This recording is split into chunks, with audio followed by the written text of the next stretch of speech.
एक समय की बात है। बहुत दूर एक छोटे से गांव में एक खूबसूरत लड़की रहती थी। उसका नाम था सुनैना। वह अपने छोटे से घर में अपनी माँ के साथ रहती थी। सुनैना हमेशा अपनी माँ से सवाल पूछा करती थी। एक दिन उसने पूछा, माँ, ये छोटी छोटी चीजें जो आसमान में चमक रही हैं, ये क्या हैं? माँ ने जवाब दिया, बेटा, ये तारे हैं। जो लोग इस दुनिया को छोड़कर चले जाते हैं, वे तारे बनकर आसमान में हमेशा के लिए चमकते रहते हैं। सुनैना के पास सिर्फ एक खिलौना था, एक जोड़ी कपड़े और एक जोड़ी चप्पलें थीं। वह चप्पल उसकी माँ ने बनाई थी, जो उसे बहुत पसंद थी। लेकिन एक दिन सुनैना की माँ बहुत बीमार हो गई। सुनैना अपनी माँ के लिए दवा लेने शहर चली गई। रास्ते में उसे एक जोड़ी लाल जूते दिखे। वे जूते इतने खूबसूरत थे कि सुनैना उन्हें घर ले आई। घर पहुंचकर उसने उत्साह से कहा, माँ, देखिए, ये जूते मुझे रास्ते में मिले हैं। कितने सुंदर हैं। माँ ने चिंता से कहा, बेटा, ये किसी और के हो सकते हैं। इन्हें वापस रखाओ। सुनैना ने जवाब दिया, अगर ये किसी के होते तो कोई इन्हें ऐसे पार्क में नहीं छोड़ता। ये मुझे मिले हैं, अब ये मेरे हैं। माँ ने समझाया, मेरी प्यारी बेटी, मैं तुम्हारे लिए नए जूते नहीं खरीद सकती, लेकिन किसी और के जूते पहनना ठीक नहीं। वादा करो कि तुम इन्हें नहीं पहनोगी। सुनैना उदास हो गई, लेकिन उसने वादा किया और जूतों को बेड के नीचे रख दिया। कुछ महीने बाद एक दिन सुनैना घर लौटी तो उसकी माँ नहीं थी। उसने हर जगह ढूंढा, लेकिन फिर उसे समझ आया कि उसकी माँ अब तारा बन चुकी हैं।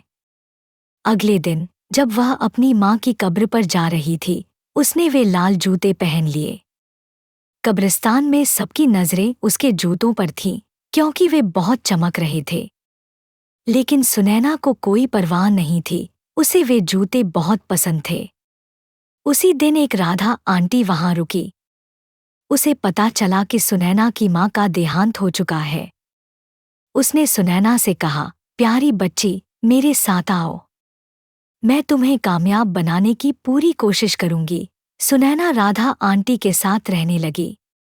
एक दिन राधा आंटी ने कहा, सुनैना, तुम इन लाल जूतों को तब से पहने हो जब से तुम्हारी माँ गईं। अब इन्हें उतार दो, ये बहुत गंदे हो गए हैं। सुनैना ने जिद की, नहीं, मुझे ये लाल जूते बहुत पसंद है। राधा आंटी ने कहा, जिद मत करो, मैं तुम्हें नए जूते दिलाऊंगी। सुनैना नहीं चाहती थी कि राधा आंटी नाराज हों, इसलिए उसने जूते कचरे में फेंक दिए।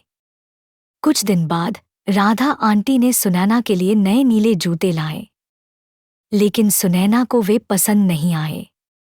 उसने कहा, ये तो नीले हैं, मुझे ये नहीं चाहिए। उसे अपने लाल जूते बहुत याद आ रहे थे। जैसे जैसे वह बड़ी हुई, वह और खूबसूरत बन गई, लेकिन उसकी जिद कम नहीं हुई। राधा आंटी जब भी कुछ लाती, सुनैना कहती, मुझे ये नहीं चाहिए। एक बार राधा आंटी ने उसके लिए खाना बनाया, लेकिन सुनैना ने कहा, मुझे ये नहीं खाना, फ्रेंच फ्राइज बनाएं। राधा आंटी उदास हो गईं, लेकिन फिर भी फ्रेंच फ्राइज बनाकर उसके कमरे में ले गईं। एक दिन राधा आंटी ने कहा, सुनैना, चलो, तुम्हारे लिए नए कपड़े और जूते लेने चलते हैं। बाजार में सुनैना को लाल जूते दिखे। उसने कहा, ये तो मेरे पुराने जूतों जैसे हैं। राधा आंटी ने समझाया, तुम्हें ऐसे जूते चाहिए जो हर जगह पहन सको, जैसे किसी के जनाजे में। मैं तुम्हें काले जूते दिलाऊंगी। सुनैना ने जिद की, मुझे कोई फिक्र नहीं।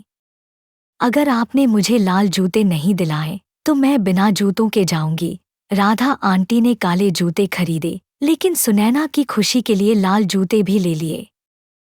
एक दिन राधा आंटी ने कहा, हमें एक जनाजे में जाना है। काले जूते पहनना, ये जरूरी है। सुनैना ने काले जूतों को देखा, फिर अपने लाल जूतों को। उसने लाल जूते पहनने का फैसला किया और उन्हें छुपा लिया ताकि राधा आंटी न देखें। जनाजे में सबने उसके चमकते लाल जूतों को देखा और उनके बारे में बातें करने लगे। राधा आंटी बहुत गुस्सा हुई और बोली, तुमसे कहा था, काले जूते पहनो। तुम बहुत जिद्दी हो। थोड़ी इज्जत करना सीखो। उसी वक्त एक राजकुमार वहां से गुजरा। उसने सुनैना की तारीफ की, तुम्हारे जूते कितने प्यारे हैं। मैं तुम्हें आज रात की डांस पार्टी में बुलाना चाहता हूँ। सुनैना खुशी से नाचने लगी, लेकिन थोड़ी देर बाद उसे लगा कि वह अपने पैर रोक नहीं पा रही। वह चिल्लाई, मेरे पैर क्यों नहीं रुक रहे? ये क्या हो रहा है? लाल जूते उसे नचाते रहे। वह पहाड़ों, झाड़ियों और मिट्टी में चली गई, लेकिन जूते नहीं रुके। सुनैना के पैरों में दर्द होने लगा।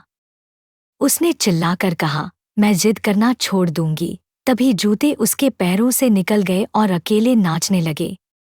सुनैना नीचे गिर पड़ी। दर्द से कराहते हुए उसने एक लकड़ी उठाई और घर की ओर चल पड़ी। घर पहुंचकर वह राधा आंटी से गले मिली और रोते हुए बोली, मैं जानती हूं कि मैं जिद्दी थी, लेकिन अब मैं जिद नहीं करूंगी। उसके बाद सब कुछ ठीक होने लगा। एक दिन दरवाजे पर राजकुमार आया। उसने कहा, मैंने तुम्हें डांस के लिए बुलाया था, लेकिन तुम इतना तेज नाची कि मैं तुम्हें ढूंढता रह गया। सुनैना मुस्कुराई। उसने जिद छोड़ दी और राजकुमार के साथ खुशी खुशी जिंदगी बिताने लगी।